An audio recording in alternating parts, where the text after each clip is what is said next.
Hello, and welcome to another Out of Spec Studio podcast. Today, I will be your host. I'm Austin Schieffer.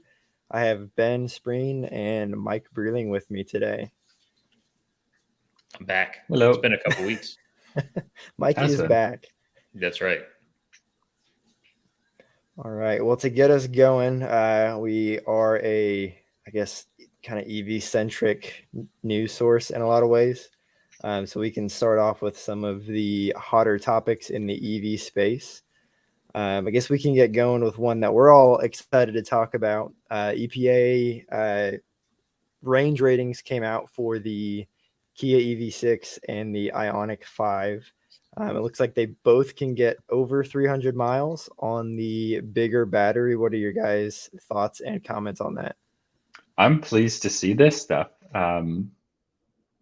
I feel like that 300-mile barrier, whether it be EPA or real world range, at least for EPA, has been kind of, I think a lot of brands have been like poking at it, but not enough, especially mainstream cars in that, lower. We don't know what it costs yet, but in that predicted price category, a little bit below Model Y-ish, in that, call it 38 to 50,000 range or something.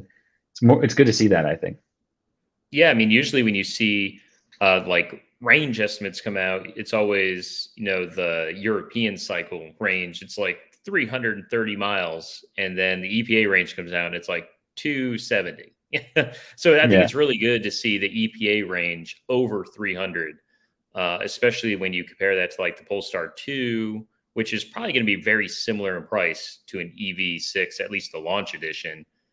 Gets 265 with just the front wheel drive version, and its all wheel drive version gets, I think it's like 245.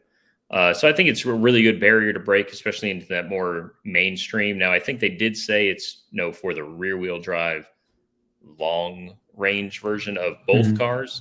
And the EV6 nudges out the Ioniq 5 just a little bit. I'm assuming because the Ioniq 5 is way more boxy compared to the EV6. And I know Kyle has actually reviewed an EV6 over in Europe, and it was pretty sleek, though I was surprised how big it was. But I think the Ioniq 5 is actually pretty big as well. I know Kyle is supposed to be getting, or it has one today. If you follow his Twitter, he's posted a picture of it.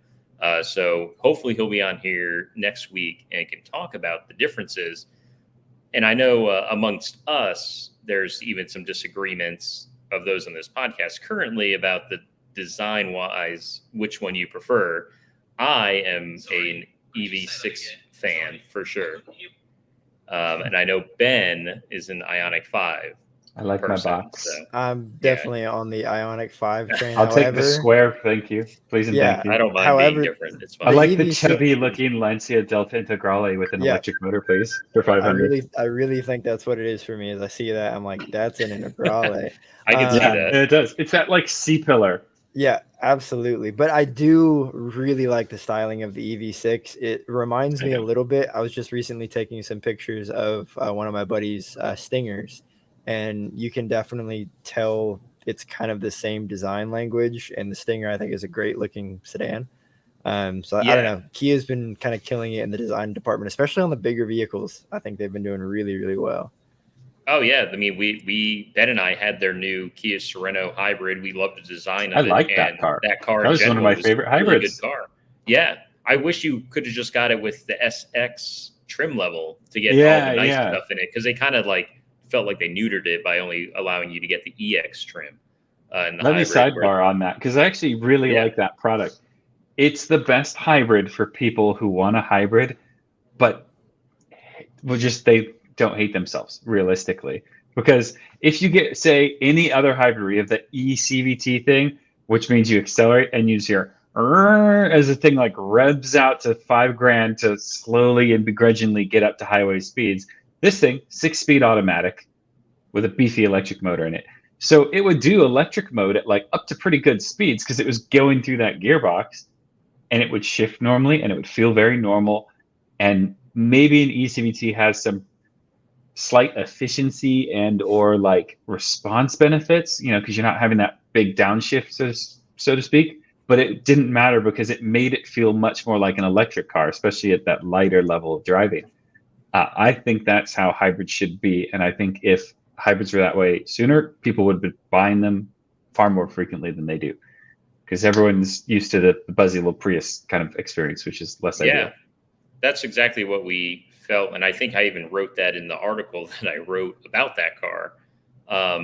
But design-wise, actually, Kia, as like we just said, has really been on a roll. I actually think the worst looking Kia currently is the Telluride, to be honest. Even out of like their cars, I prefer like the K5 looks great. Even the new little Forte looks good because they have light bars. Like everything has light bars in Kia world now, which I love because everything should have a light bar. I wish Minis could have a light bar, but I know that design-wise that wouldn't work. But that's why I like the EV6. I love the taillight design and just the front end. I don't know. It's how I prefer it over the pixelated light looking things on the Ioniq 5 personally. I love the pixelated lights. That's more boxes on my box. Makes me That's very why happy. you like the, what was it? And if you have very low artistic talent like me, it's an easy car to draw. So that's already a bonus right there. But EV6, I think I'll have to see it in person to make up my mind fully, because I don't like any of its styling cues at all so far in pictures. But it's like also in pictures it looks way smaller than it is. So maybe on everyone who's in front of it goes, "Wow, it looks amazing." So maybe that'll happen. But it's good they make two versions, one for me, one for you. Those with style, those without it. They've got a version for each. Yeah, you can sell your Taycan, and I'll sell the Mini, and move on to that. Okay, that's actually not a bad angle. All right, hang on. That's not the worst end. I mean, it is matte gray, so that's like kind of cheating. Yeah, that's matte. It's probably the highest option one you can get. It's like matte gray, and it's like got mountains behind it, and the light hitting it just right. So it's making a good case for itself here. Why does it have ears? I was trying to figure out what those were in the back. That's interesting. It has to do with aerodynamics. Come on. Yeah. But does it really? Downforce? Yeah. This car's been made for 100 years without those. To make it more slippery. I mean, I can't unsee those now. Fluid dynamics, but I'm assuming that's what it's for, hopefully. Yeah, but the Toyota Supra had lots of vents on it for none of those reasons, so who knows? It does look kind of interesting. Why they'd put a camera there, but it could be a camera. Oh yeah, that could be a good camera position. Nah, it doesn't look big enough to have a camera housed in it. I have no idea. I kind of like it though. I like it too. I just want to know the purpose that they're doing it. The purpose, because they can. Things need a purpose. It's my logic. Unless they're just cool. I am excited, and I believe the base model goes 232, I want to say. So even with not getting the long range rear wheel drive, you're still having a very, very usable, very usable range. Did they say what battery size that was, or not really? I believe that is a entry level 58 kilowatt hour. That's actually pretty strong. Yep. Yeah, I think the long range is 77.4. Yep. And then the all-wheel drive, I think, gets you just under 300. Very efficient. I think 274 is the all-wheel drive. I think more car companies should consider the long-range battery rear-wheel drive option. Absolutely. That's always, in my opinion, okay, there's always the super fast one, and no one will argue that the super fast version of whatever isn't fun. But I feel like the biggest range possible in the rear-wheel drive configuration makes such a good all-round car. And I know some people have to drive both ways uphill in the snow and ice. That maybe not for you, but for like the rest of, at least in the US, like 95% of the US does not have to battle snow uphill every day. And so like ID4, stuff like that, we can get the bigger battery and kind of just a rear drive. Heck, even the Model 3 long-range rear-wheel drive. Best Model 3 variant they made. I agree. Yeah, I wholeheartedly agree. I'm back from whenever they made the like the 90s and the 75s, where you didn't have to do the dual motor. Those were a blast to drive. Those are so much they were fun. Great. Yeah, my Model S 75 no D rear wheel drive. That was a fun car. I think that was my favorite Model S I ever drove. It was basically discounted P85 is what Yeah, it was, because it's the same motor. Yeah, it was so much fun, so much fun. But I digress. Oh, I think that those offerings are going to be very strong. Pricing should be announced soon, is what everybody is saying. So hopefully we get to see those numbers and get to compare them to some of the competition, like you said, maybe those Model Ys, Polestar, maybe even ID4. So yeah, I don't know. yeah. I'm excited. I think these are going to be very interesting offerings in the EV segment, and Hyundai and Kia have just been on their game lately. So Oh yeah. very Now they exciting just have to stuff. start selling them in all of the states. Looking at you there, Hyundai. Excuse me, Hyundai. Look at me. Listen to the words I'm saying. Offer it in every state this time. Same with you, Kia. I know what you did with the Kia Soul, because the new one's beautiful and awesome, and we can't have it, and it's upsetting because people would buy it. At least like North Carolina is probably not the most EV like obsessed state, but at least where we live, it's like a huge tech, pharmaceutical, research, university hub. EVs are everywhere here. Oh yeah, and there's even tons of alternative older EVs. Kia Souls and Leafs. Yeah, there's so many e-Golfs and like Kia Soul EV first gens here that are like people had to get them from out of state to have one. It's like that's a commitment someone's had to make to have one, and there's a ton of them. So I feel like the demand is in areas like this, but they're going to just sell it in ZV states, call it a day, unfortunately, for a while. So. Well, to segue, speaking of things that we don't get here, Polestar just came out with a software update that took a page out of Tesla's book and made the car a little bit faster. I think it added 67 horsepower. 50 kilowatts, I think, in electrical terms. Yeah, so I think it lowered like the mid-range time by 2.2 seconds, which is pretty significant. I mean, an additional 67 horsepower, you're going to notice that. I think they charged €1,000 for it. Yep. To unlock more power over in Europe. And apparently 400 people have already gotten the update for their car. So that's pretty good. I never thought the Polestar 2 needed more power, but more power is always welcome. It kind of differentiates it more from the Volvo XC40 because it had the what same is it? It's like 43 to 80 miles an hour is where the biggest difference is, or something like that, or 100 miles an hour, or whatever. So that's like very typical Polestar fashion. So even when I owned my V90, when I looked at the Polestar Tune, it was mainly like all mid-range punch where you felt the difference. It's not so much 0 to 60. But the mid-range is still pretty excellent considering passing power, or if you're out on a back road having some fun. I mean, you're not going to be 0 to 60. It's very usable performance, where 0 to 60 is sort of a, like kind of you'll notice it, but it's less realistically useful. Whereas like I need to merge or pass, that's more useful. Yeah.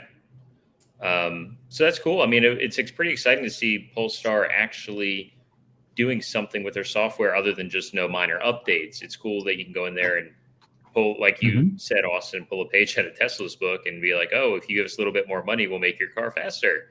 And I guess Volvo has done that in the past on their traditional ICE powertrains too, with the Polestar upgrades you could get. So hopefully it does come to America. I'm sure that there are plenty of Polestar 2 owners over here who would love to see that update come in, and in reality, $1,000 is a pretty easy sum of money for people to pass with to gain an extra 67 horsepower. Probably just for bragging rights. They're probably going to ask if it comes with a little badge they can put on the back of the car or in the grill, which I would. I'd want the badge. That's what I'm paying. Absolutely. I want the badge. Well, kind of on a somewhat related note, not EV related, Stellantis recently was making a comment on how they plan to do OTA updates for their fleet, and how they already have done quite a few, but they have talked about how that's going to be a really big part of their revenue in the future. So I just thought that was interesting. And they've mentioned Tesla specifically, obviously, in that article, of how they've kind of been the first automaker to really market themselves more as a tech company. But yeah, I don't know. I just thought that was really interesting that in the same batch of news, Polestar was doing just that. So yeah, I don't know. Very, very interesting stuff on the EV front. There's a lot of good potential for revenue streams and good customer experiences. Absolutely. There's also just as much, if not more, potential for big revenue streams and customers hating everything about it. Yeah, so we'll see which companies do this right and which companies do this wrong, because it could be a bit of a learning from a few of these companies here. Ben, I would love to pick your brain on that specifically, because in my time at Tesla, I had a lot of people have a little bit of a sour taste in their mouth when they found out that Tesla wasn't selling or wasn't giving you everything that the vehicle could do when they bought it. And I remember having conversations with customers, having conversations with my manager at the time, and he said it to me in a way that I think is pretty hard to argue with. Of when you buy a vehicle, you agree to get the car that you're getting for the money that you're paying. That's what a purchase is. So for them to come and say, hey, we can give you heated seats in the rear, you just have to pay $2,000. I don't think that's necessarily unfair, because I don't know. It's like if another company did that, I'd rather have the option to get it than the option to not. And I'd rather pay less for it if I don't plan on using it. But I know other people will have mixed feelings about that, and I'd be interesting to hear your take on it. That's a good point. I think of it two different ways. I am a fan of being able to offer additional content in a vehicle or options or price points by doing something like that if it truly works that way. So in the case of Model S 60 and Model S 75, when they were the same battery pack, like 2016, 2017 time period, that was an interesting one, because a lot of people, when they learned that the 60 was a 75, seemed to be angry for some reason, because they're like, oh, I'm not getting the whole battery. I imagine if you couldn't use your whole fuel tank, something like that. But the reality of it was, at that time, it was far cheaper for Tesla to have one battery pack than two. And because they had that one battery pack and that lack of complexity, to offer 60 and 75, it made the 60 cheaper, which seems counterproductive. But when you look at the whole global scale of producing a car, it was the case for them. And it meant someone who had a 60 could upgrade and get more range if they wanted to down the road. I think that is a really power. And a little power, yeah. I think that makes a ton of sense. They were getting a flagship and they would give you at the cheapest possible price. And that was the thing for me with the 60, is it was like 55 or 60. God, I cannot remember, but I remember Model S 60 rear drive seeming like a really good deal when they did the facelift in 16 and a half. Yeah, that seemed like a really good deal at the time. I got in early 17 when I started working there, so I came in on the very tail end of that whole debacle. And what was I don't know. Was it like 10 grand or 12 grand to get the 75 on top of it or something? It was like 8 or 10, it was like 60 something, I think. Yeah, it was actually really cheap, shockingly. Yeah, maybe it was 70, but I don't know. I had a lot of conversations with people where I would try my whole tenure at Tesla. My whole goal was to get people to think differently, because they'd always come in and have what they read on the news, and that was how they thought. And I always tried to just shift that. And maybe I wasn't going to sell them a car, but I always wanted to at least shift their mindset about how they thought about electric, how they thought about transportation, how they thought about green energy. And actually, the other benefit of that whole 60-75 thing was when we had a bunch of hurricanes, everyone got free 75s for a while, which is kind of nice. And then the funny thing is, especially being down in Texas where all that took place, a lot of people came in with instead of, wow, that's so cool that Tesla did that, they're like, wow, Tesla was holding out on all those owners. And I was like, no, that's not at all. I told people, if I talked to a car person about that, I was like, hey, you know that motor that you have in whatever car you have? Did you know that in a lot of cases, those horsepower bumps you see year over year, they're not putting new equipment in those cars. They might just be adding a tune. It's the same thing. It's just adding technology. So that's the good side of it. I think the bad side of it is BMW charging a yearly subscription for Apple CarPlay, which is something that they are not having to support with cost on there. And I'll just pay for the feature. That's fine. But that was kind of, and they rolled it back because people complained.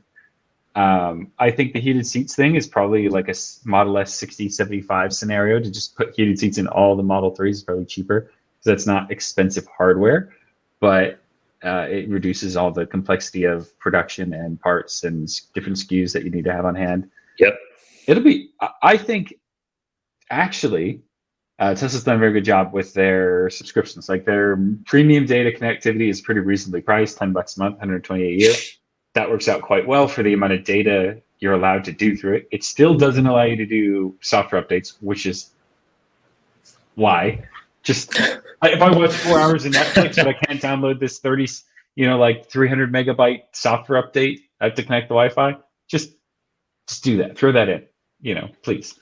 But they've done a good job with it. And I'm trying to think of any company that haven't really, other than BMW. They definitely screwed that up. I think it's so funny to me that BMW offered like CarPlay, and it's like not a BMW proprietary anything. And they're like, yeah, you got to pay monthly for that. I know you can get that in a Camry, but you got to pay for that. You can get that in like everything now. Yeah. You can. So, everything comes standard with it. Maybe even wireless CarPlay. And BMW's like, nope, you got to pay for that, and we might even give you a light up grill too. So, I think the case is like, does it add value? Or here's the thing: like, what is it? Mercedes-Benz with the rear steering on the EQS or the S-Class, where you get 5 degrees without it, and if you pay the money, you get like 10 degrees. I don't think that's happening anymore.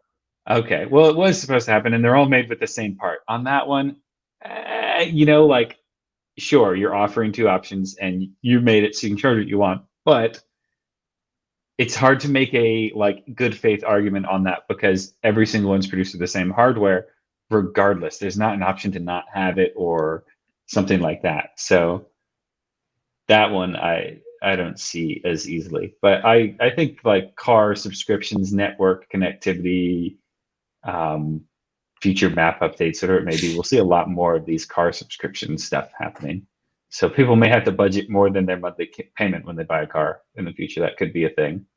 Yeah, you might save money on gas, but spend a little bit more on your subscriptions for whatever your car has. Everything has subscriptions, it seems. God help you if you buy a gas guzzler and have to buy car subscription features. It's a whole argument to go to EV.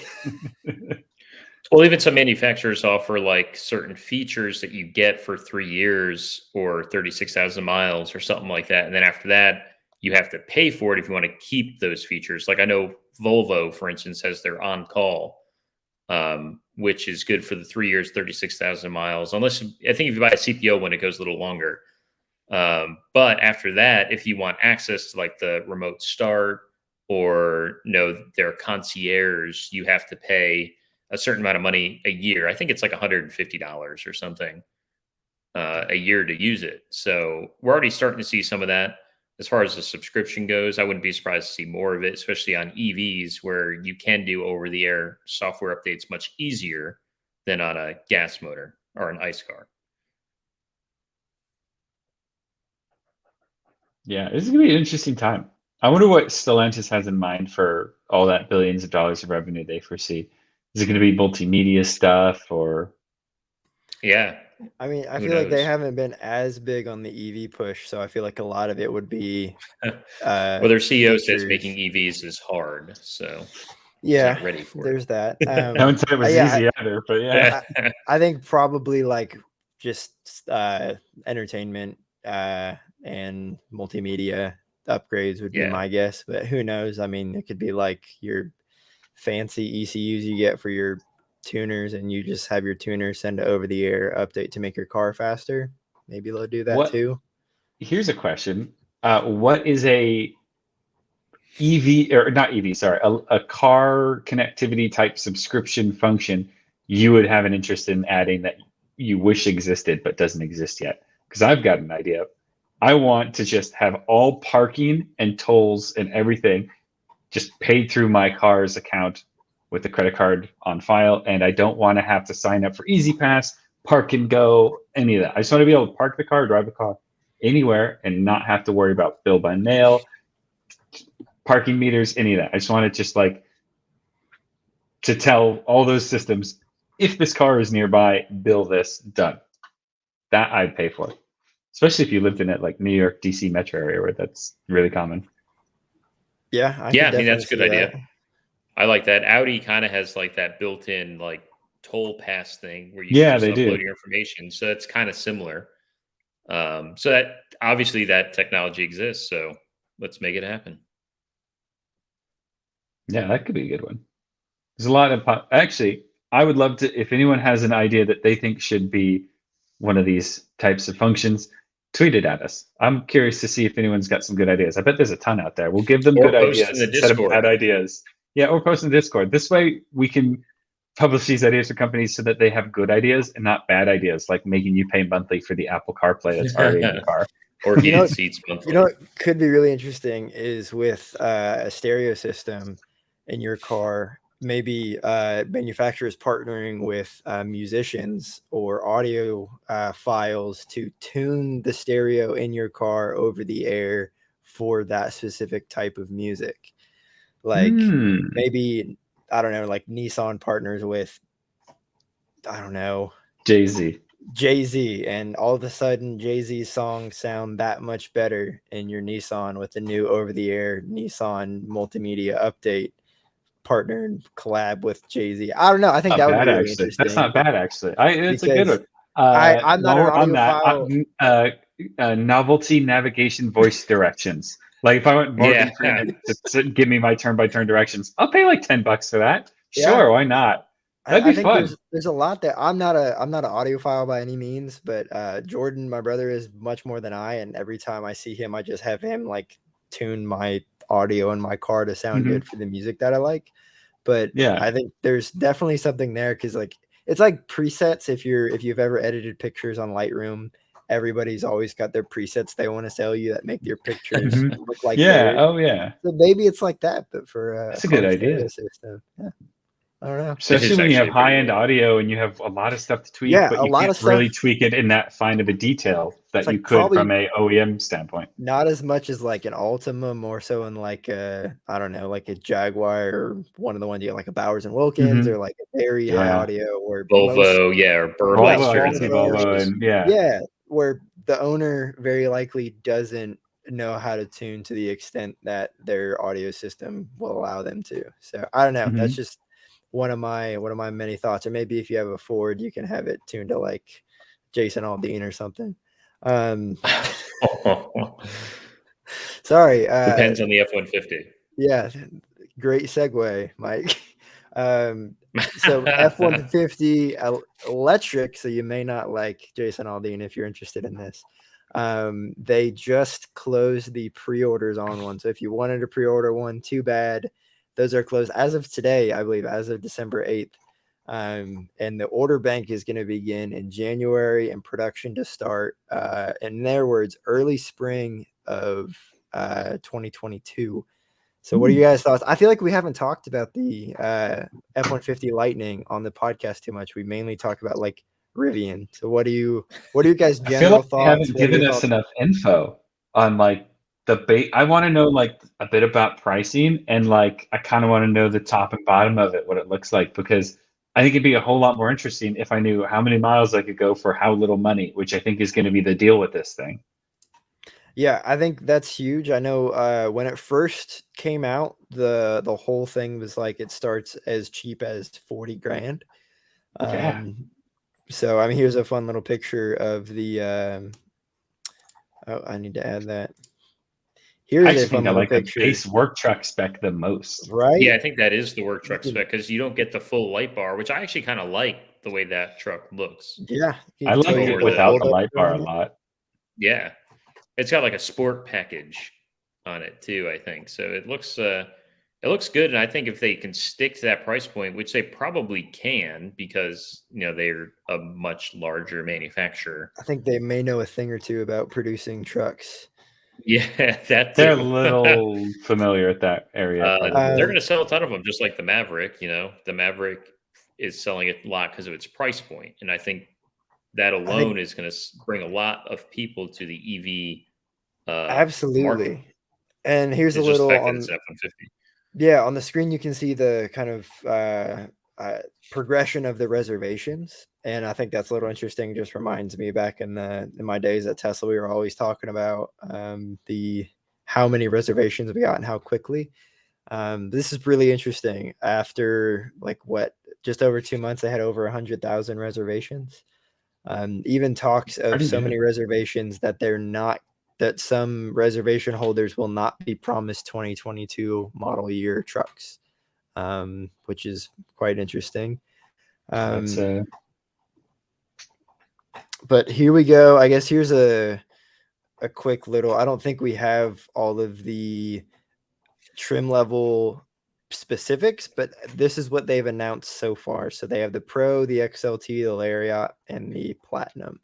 I really like how they call the entry level model the Pro rather Right? than That's like how an every XL company does everything or these days. I'm now. surprised it's not the Sport, because the Sport is usually the go-to for the. Well, I think they mean base Pro level. is going to be like fleet and professional usage, and so Okay, I can see this that. might be the one actual good use of the word That Pro. being Because it's going to be for professional. actual, like the guy who comes and fixes your roof is going to have this. The contractors, the plumbers. I think. the Oh, they do yard say right up there companies. it's envisioned for professionals. Yeah, it's not like there Pro you in the go, Apple yeah. sense where, it's the expensive one, but we still That's don't the give you an best SD card slot. I want to know, are they going to have like a King Ranch? Because I think that would be Probably. incredibly ironic if they included a King Ranch in the Lightning. I don't know.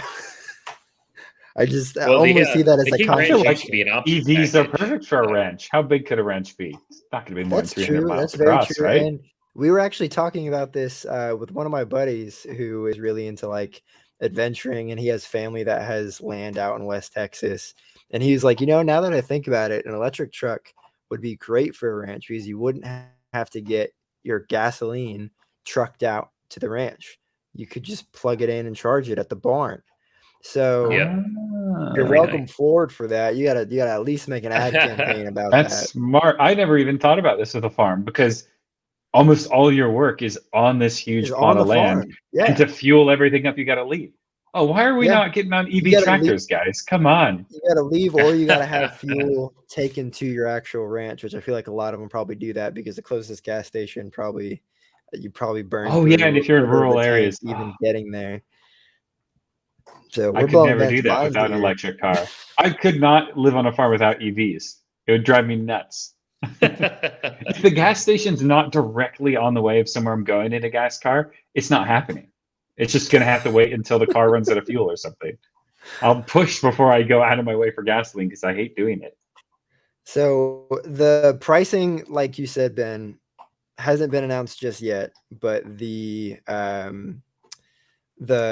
range, right? The range hasn't either, but the speculations around price, or at least I guess the pre-announcements, have like been $40,000 to $90,000, or even 90 plus, which covering all the bases. Yeah, which is fairly standard for a lot of Ford's trucks, because you can get like that super base level, just XL or Pro or whatever they call it for the worker, and then you have your Platinums that are ridiculously priced, nicer than a Lincoln, like top the line. I am fairly positive like a limited, which is above the Platinum trim F-150, is like $90,000 or $91,000 for the. I know you can get an F-250 above $100,000.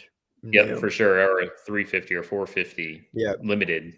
I don't know if you can get the F-150 priced over six figures new, but I know the F2s and the 3 Series, what is it, BMW, the F-350s will go up Not beyond limited that.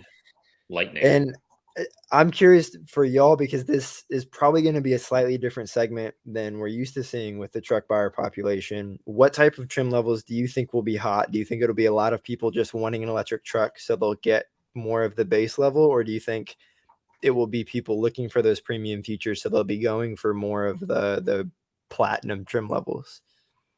I think consumers are obviously going to go for what they go for now, which is like the expensive stuff, because trucks are luxury vehicles to many buyers.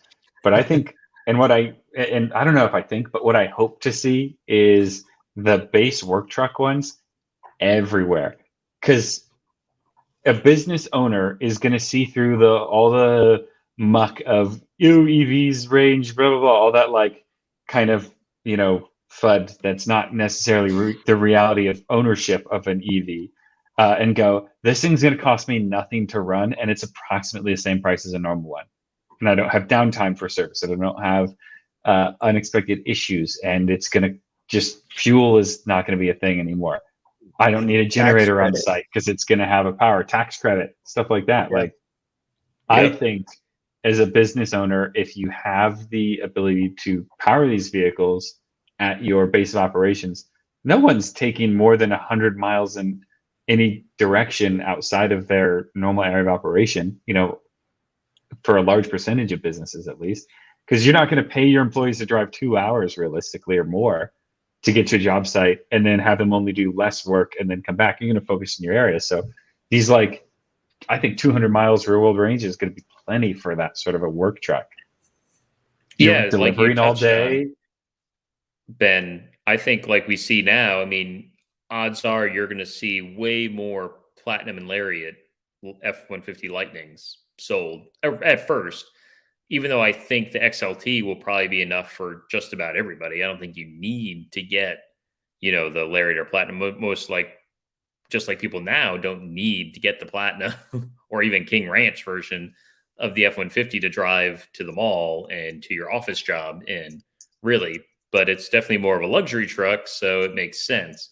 But I also hope that you just see way more of the Pro or XLTs around, because I think those trucks right there are going to be the sweet spot of the lineup, especially price-wise. Mm-hmm. I bet you an XLT will probably touch 60, maybe a little more, because right now they already do, because you can get them pretty well optioned.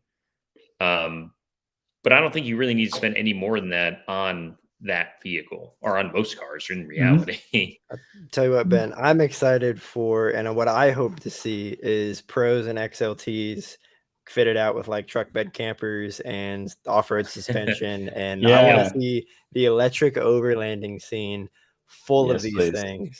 Like a Tremor version. Yeah, because I think Rivian is going to be obviously like massive in that, but with a higher starting price point, the people that want to take their adventures off-road but maybe don't have 70K to get the Rivian that they want.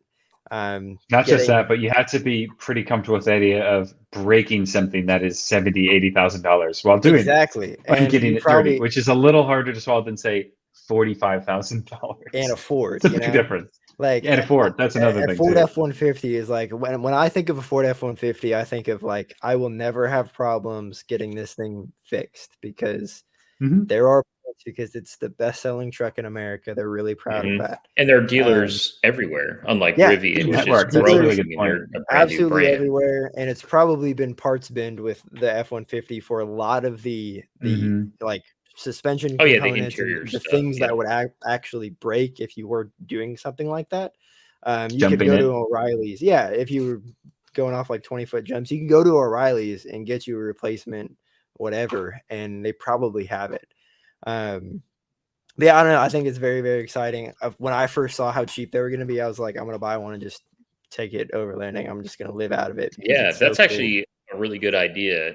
Like, that would be really neat. And especially if Ford does start offering like an accessory, or like a third party company starts offering accessories for the overlanding off-roading community. Like, as we mentioned, that's Rivian's focus. But right now, if you were to pre-order a Rivian, you're probably not going to get that truck until 2023 or 2024. And they only have about 60,000 pre-orders, I think. Whereas Ford will be able to sell probably 150,000 trucks in that same time of the Lightning, just for the sheer manufacturing capabilities. And the interesting thing is Ford has been talking about how your truck can power your house, right? That's kind of been their whole thing. That's a big selling point. With overlanding, that's a big thing, is everybody that has an overlanding rig will typically have a solar and a battery setup, and their battery setup has to be capable of powering any accessories that they're going to use. So like, whether that be a stove, whether that be a heater, your air conditioning, if they have an air conditioning unit on their camper. There's a lot of things that the F-150 has an inherent advantage because it's a big battery. So I don't know. I just find that there's a lot of possibilities there. And I really hope that we see like the aftermarket really take a hold of that. I hope that like SEMA 2022 is just full of like electric Lightnings. Right? That'd be good. But I can't think of another like competition to that outside of the Rivian. Like, I don't know of any other electric trucks that would be available so soon. Hummer EV maybe, but that's $100,000 truck. Yeah, and it's a whole other thing. You're eclipsing Rivian by a lot, and you're also driving. That's a flex machine. That's it's the size of like an F-350, right? It's like a massive vehicle. 1,000 pounds. That's kind of scary. Yeah, I know. First thing I want to take off road. There are currently 3,005 Ford dealership service centers in the United States. So that actually, I think, is a huge advantage to the F-150 Lightning is you can be in really the middle of nowhere. And whether or not they're like the most skilled with EV stuff, they're going to be able to order a part, have the instructions on how to put it on there. Worst case scenario, if you're out in the middle of nowhere. Yep. So, that's a pretty strong case to be made for an EV these days when so much of people's concerns is how close is it to get serviced or because it's new technology. And that I think that is a huge thing, having such a reputation behind it as far as locations and availability. I'm sure there's probably more than that, a number of locations that might even just be fleet specific that don't come up in that search. Absolutely. And with Rivian, Rivian, I believe, plans on having like remote field techs, like doing the whole thing Tesla's like doing, Tesla. where they'll go to your house. And I thought they were going to rent space inside of like Amazon warehouses or something as well to like help localize shops. Well, they're going to have like service centers. Like there is one in Denver. It's just obviously not open yet. They have one in Denver. 1,800 miles away from me. So, there's plans for one in Salt Lake and I think one in Dallas actually as well. But it can't really hold a candle to 3,000. And that's a lot. Not to mention too, I think the fact that Ford being who they are with manufacturing, they're going to parts bin as much as they can. And I think realistically, if you were on an off-road adventure, what has the possibility to break is probably not drivetrain related. It's more likely something outside of that, like you high center on something and a skid plate or something in your suspension just gives out. A CV boot or something. You could bend suspension linkage. All that stuff's going to be easy to come by. That's actually a really strong benefit. That's going to be a Ford F-150 part. It might be a little bit beefed up because it's electric and it may weigh a little bit more, but even still, a lot of those parts are over-engineered because they're on a truck that may have a load on them. So I don't know. And they're probably going to be dirt cheap because when F-150 is currently the most produced vehicle in the world, that like tow arm link on the rear suspension is going to be dirt cheap when you need one. $37. Yeah. It's going to probably be like $3. Yeah. Rivian, it's like, you know what? That's the part that isn't being sold for service yet. We don't sell that part separately. It's only sold as an entire left suspension package or something. Yeah. In reality, if this does turn into like that off-roading overland thing, it really makes me rethink wanting a Rivian now. It's actually interesting. Yeah. I think we should maybe start a venture of a aftermarket Ford F-150 overlanding supply. I was going to say we might just came up with a new idea for a company, boys. We should create Lightning Lander. It's the competition to the Cyber Lander camper. I bet we could. Start taking reservations now. You could just mail me $1,000. Yeah, I'll keep track of it. Whatever you want to pay, $50,000 to $10,000, we'll take. Yeah, it's really a pay what you're comfortable with solution. Be in the giving spirit when you mail in the checks. We may or may not have a good product for you when everything is ready. Which I'm handy with 2x4s and some plywood. There could be a downside to that because unlike the Cyberlander, the product is probably going to start getting made in 4 months. But I'll have to deliver. All right, that's a whole nother can of worms. On the topic of Ford, something that I love talking about, I feel like every time I've been on the podcast, this has come up at least once. And Mike, you actually mentioned that you may be seeing one of these more frequently. The Ford Maverick, Jim Farley, the CEO of Ford, has hinted that product line may be expanding. So we might be seeing something like the Mustang Mach-E. There's been spottings of the Maverick being tested with what looked to be a raised suspension. So maybe like a Maverick Raptor variant. I really don't want to see that one. That would be I think it ruins the point of what the Maverick is. I think that would be really hard to pull off. But personally, what I'm more excited about is the hinting at apparently Ford is gauging interest in producing the ST trim of the Ford Maverick, which I think suits it a lot better. And being a Fiesta ST owner myself, I love the idea of it. However, I don't like what competitor. Actually, this could be cool. I don't like what Ford's been doing with the ST nameplate, just throwing it on the Explorer and throwing it on the Edge. I feel like that kind of devalued it a little bit because the Focus and the Fiesta were really solid, really good cars. and they just kind of threw it on the semi-hot version of their SUVs and called it a sport trim. But I don't know. I think that's really interesting. If they could just But would you not forgive them if they made like a sporty little pickup truck that was like kind of low? In a No, I think it's okay. Yeah, and then it's totally you've broken fine. the door. Yeah, it's fine. I think it's cool if they do that, because it kind of gives me like that old Toyota Tacoma X Runner. Vibes. They were just little extended cab, lowered pickup trucks. You can get them with a 6-speed manual. You can even throw the TRD supercharger on it. Yep, they were only rear-wheel drive. Now the factory supercharger was available. Yep, factory supercharger on the X Runner. Like, it was really cool, and Toyota actually did sell quite a few of them. So I think a Maverick ST could potentially turn into something really spicy and interesting. You know, throw in that little 2.3 liter EcoBoost motor and all-wheel drive. I doubt we'll see a manual. That would be cool. Yeah. I have no idea if that transmission is actually like enjoyable or not, but you know. Yeah, I've not driven a modern Mustang of any great distance lately. So. But I'm all aboard for expanding the Maverick line, mainly because I believe my stepdad is actually going to order one. The one that he wants, though, is just literally when I asked him what do you want in a car, because right now he drives a really, really old Ford Explorer, a 2002 Ford Explorer that my family bought brand new back in 2002, but it's definitely on its last leg. It's got a lot of little issues, and the paint's fading off, kind of like our Lexus has been. But but he was like, I just want power windows and air conditioning. I'm like, perfect.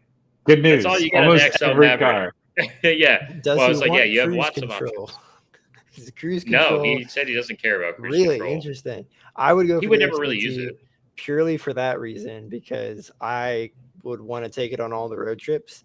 But how much does cruise control cost to install on a car? It can't be that much. Like, can it just be a standalone option? No, I thought it was. I was surprised it didn't have it. That's crazy. It comes with LED headlights and Apple CarPlay is standard. Right? I think but that's no one cruise of those control. things that well, I can see the LED headlights and the CarPlay because like it makes it so much easier to not have to have different units, kind of like what we were talking about with the whole Tesla thing. Manufacturing wise. Way easier to streamline it that way. But cruise control, I don't know. I feel like that is also one of those things that would make it quite difficult to have a variation of that without it. But I also think that's one of those features. Module in it, probably. Yeah. Actually, you know what? This is brilliant because someone who's shopping for a new car, the things they're going to check for, Apple CarPlay, like these sort of like techie features. Oh, I want my new car to have these. They're not going to think, is my new car still going to have cruise control? No one's going to think that. The car will be sold long before someone realizes the mistake. I think, and Ford will have made an extra $46. That could be part of it, though, of them trying to bump people up to the next trim level, because they advertise this XL. It's what is it, 19,995 or whatever. So they're under. Yeah, before destination. Yeah, before destination, which is that shouldn't be allowed. That's if I have to pay it, just put it in the price. Just put it in there. But you get steel wheels. The steel wheels are cool, but I think it's one of those things where they're trying to bump you up to the next trim level. Like they can still say that they offer it, and there probably will be a lot of people like your stepdad, Mike, who will use it and not need it. But for somebody who is looking for cruise control, they have to bump up to the XLT. Oh yeah, to get it. I remember. And there are a lot of people who don't. I know a lot of people who are like, oh, I never use cruise control. So I mean, like that market exists. And if it's a work truck. Who cares? Your employees drive it, not you. Yeah, exactly. So I think the work truck, they killed it because that's a lot of those XLs are probably going to be bought for fleet use. I actually saw a Maverick XL when I was in Connecticut over Thanksgiving break, blue with the steel wheels, and it looked really freaking good. It was the first one I've actually seen in person driving down the road. Was it that kind of like lighter? It wasn't the dark blue. I don't know. It was the lighter blue. Okay, I think that's the only one I've seen as well. But yeah, they look so cool. I want to see that light green color that they have. That like minty almost color. Lunar Rock. I like their color palette. To be honest, I like the orange too. I would do that. Especially if it was an ST. Yeah, I'd go for the orange. Well, yeah. See, there you go. ST only needs to be offered in blue, black, orange. Tangerine Scream. Yeah, and white. the color palette they had for the Fiesta ST is funny because I'm in all the Facebook groups and the nerd groups. You have Green Envy was that obnoxious light green color you see. Super bright. Orange Spice was a fun one. The seats that I have in mind are molten orange is what people call them. There's also a molten orange color. They have a bunch of cool names and a bunch of unique colors. Good yeah, names. it wasn't white, just back. Like Oxford white. Yeah, there's Oxford white, and there always was like what their white is called. Platinum white was the white they replaced it with in 2017, I think. It's just like, yeah, I don't know, very interesting, and they do have a really nice color palette, and I don't know, I'm very curious to see because I think there could be a lot of things they alter for future model years for the Maverick. I think for this first year it's going to be fairly limited, but I would love to see like alternative, like maybe an all-wheel drive hybrid option, because right now you can only get the that'd be nice all-wheel drive. I don't know, like in different trim levels, like the ST. I suspect we'll see a lower one, a taller one, and what else is after that? Really, do we think? All-wheel drive hybrid, maybe. I would love to see an all-wheel drive hybrid. Do you think they'll make it into an SUV off the same platform, like but that's kind of Bronco Sport. It's a Bronco Sport that's been slightly elongated, so I don't know if they'll do SUV on that because two-door. That would be cool. Give me a little two-door one. I don't know. No, they'll never do that. Well, no, they can make it two-door so they get a like 6.5 foot bed or whatever the size people seek is, because I know it's a short bed. Get rid of the back seats and have a big bed. 4.5 foot, I think is what it is. Yeah, I think so. Yeah. What's the Rivian? Is it just like 5 feet? It's not even 5.5. I think it's a little short. I think a lot of the full size trucks with the crew cab is like 5 1/4 or 5.5 usually. Yeah. 5.5 and 6.5 for the sizes. 6 foot bed on a crew cab, or you can do the 8 foot bed, which looks ridiculous on a crew cab. If you ever get an 8 foot bed on a crew cab truck, like you stick a solid like 5 feet out of a normal parking spot. Oh yeah, looks insane. I don't know how anyone was that Toyota Tundra we saw a while ago. That was like the big cab with the like 8 foot bed. It was huge. Yeah, it was a Toyota. So it was the first time I've actually seen this that I can remember. It was wild. It came around the corner and it just kept coming around the corner. Yeah, but it was the quad cab or the Toyota Tundra extended cab, which still has 4 doors, but one of them's like a little half door with the little like clamshell style handle. But it had an 8 foot bed on it, and I've never seen an 8 foot bed on like anything Tundra that wasn't a regular cab. Yeah. It was just the strangest proportions of a vehicle I've ever seen. I was like, it had to have been custom ordered. Some old man went in there and went, I need an 8 foot bed, but I need to haul my grandkids around too. And he's for the man who needs to carry large items and small people. I've seen quite a few of those, but I think Texas has a much larger truck segment. I remember a few weeks ago, I think it was my wife, somebody said, hey, I saw this 6-door truck. And I was like, what?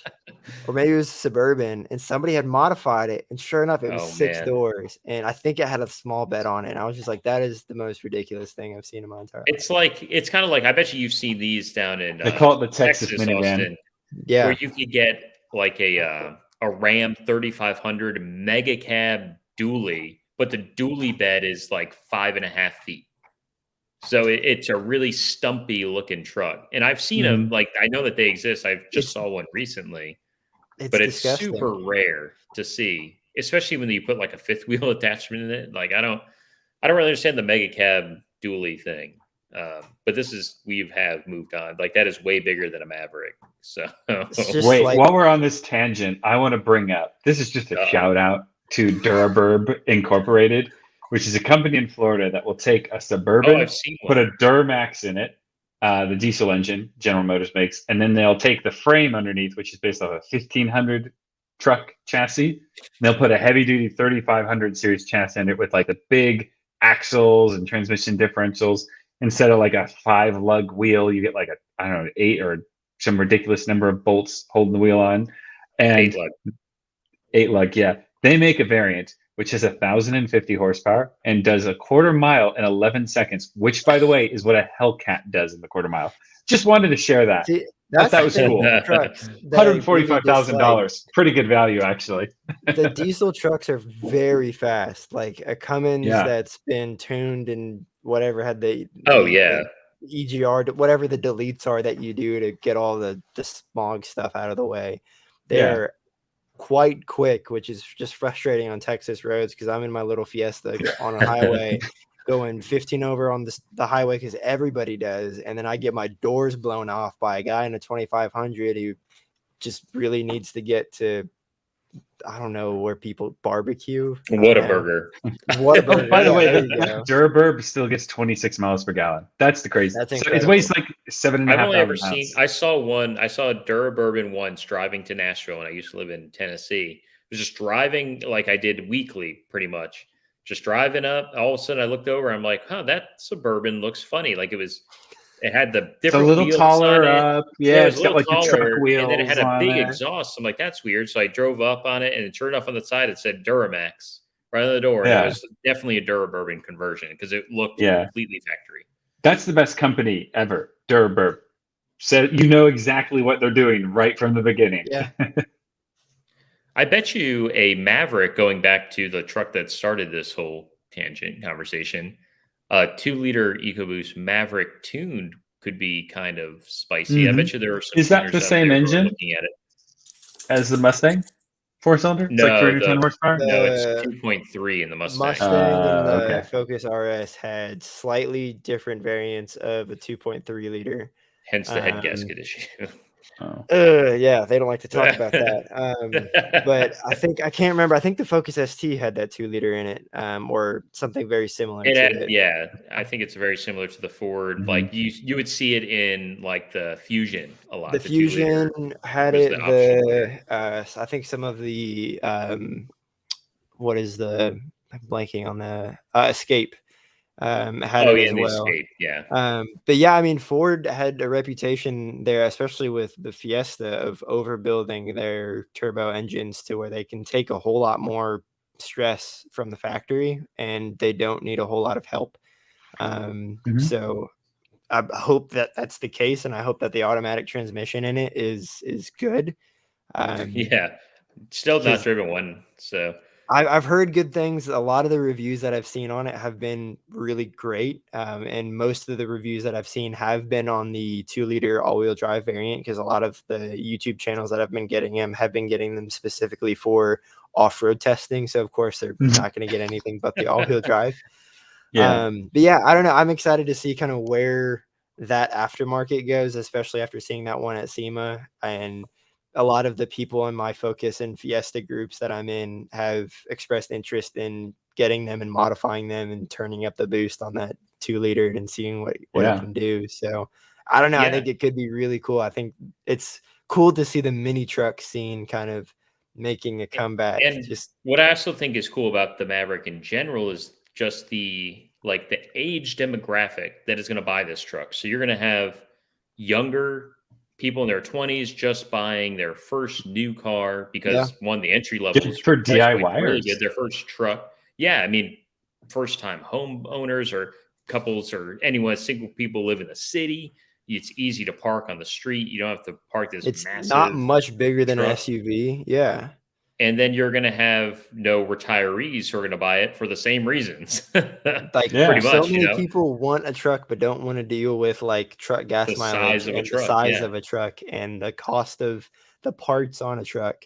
And on the quick note on the DIYer thing, have you guys seen that they have little spots all over the interior of the car that have a slot for a 3D printed accessory?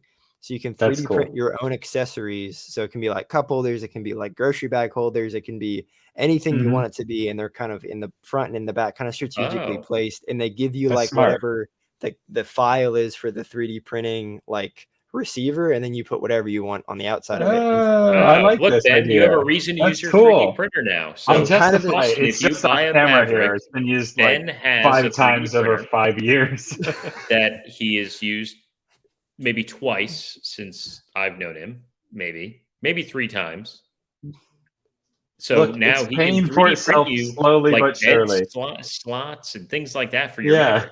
So reach out to Ben. He has a 3D printer. It might take a little while. Yeah, if you're listening to the podcast and you have a Maverick, hit up Ben. Actually, yeah, I'll do one. I'll do a couple. They do have the same thing in the bed, where they have different slots that's for really like neat. 2x4s and like so you can make a flat tray above the wheel arches in the bed. So a lot of really cool stuff, like specifically, and they on the higher level trims, they have an outlet back there, and they have electrical running to the bed where you can put your own electrical accessories. They have so much cool stuff that's like built in for DIYers that I think is really cool.